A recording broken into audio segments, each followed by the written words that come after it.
Salut à tous et bienvenue dans ma 4e vidéo de formation pour les développeurs Java. Alors, je vais lancer Eclipse parce que c'est pas encore fait.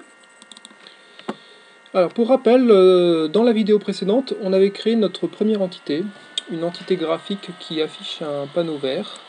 Alors voilà, je reviens dans le projet Eclipse. Alors le code source se trouvait dans le répertoire de source Entity. Voilà. J'ouvre le code source pour rappel. Donc on avait une entité qui s'appelle Charlie Test Panel Green et qui se contente de renvoyer en interface graphique un panneau qu'on a mis en vert. Voilà, quelque chose d'extrêmement simple. Donc je vais fermer ce code source. Alors, l'objectif de cette vidéo, ça va être de tester cette première entité. À savoir en fait d'afficher son interface graphique dans notre application. Alors, dans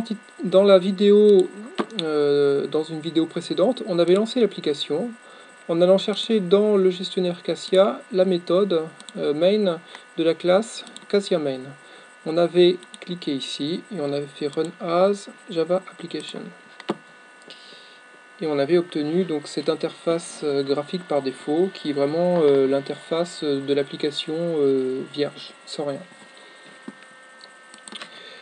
On va tout d'abord faire une configuration de lancement, donc dans Eclipse, pour pouvoir paramétrer donc le lancement et ajouter des arguments au lancement.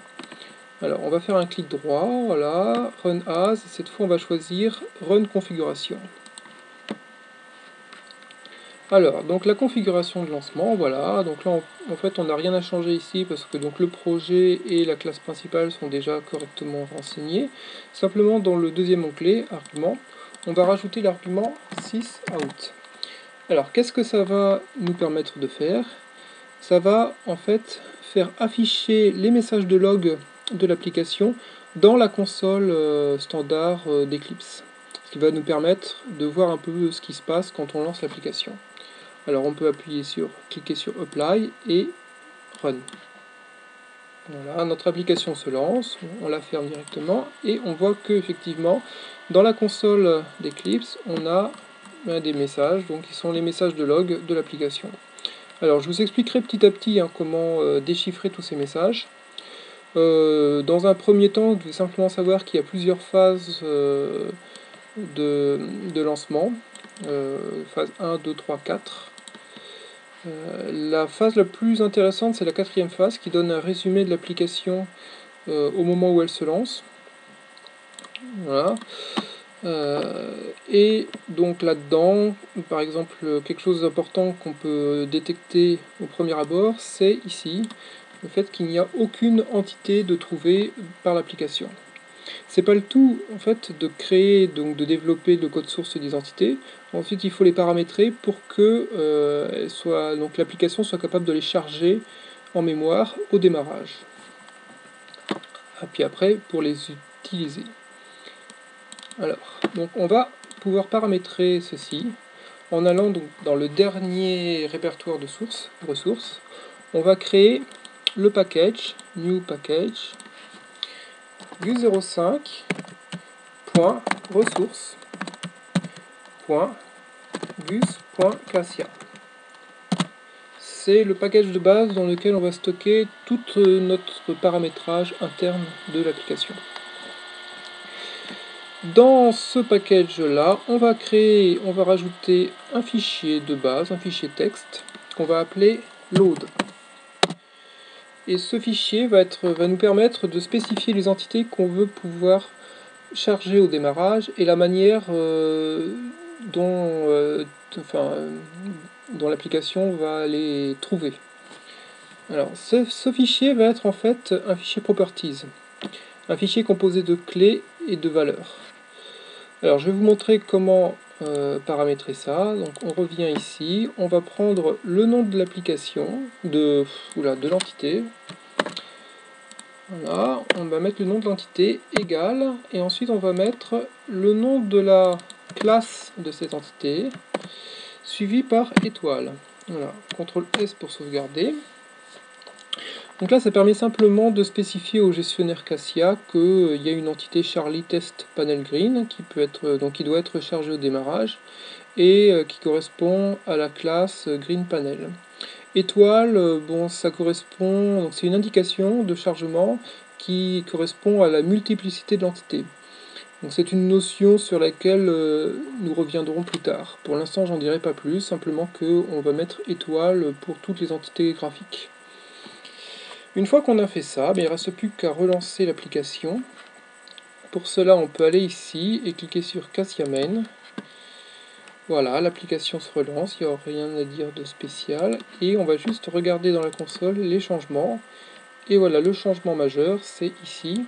On avait no entity found précédemment, maintenant on a entity number égale 1. Donc ça veut dire qu'il a réussi à trouver notre entité.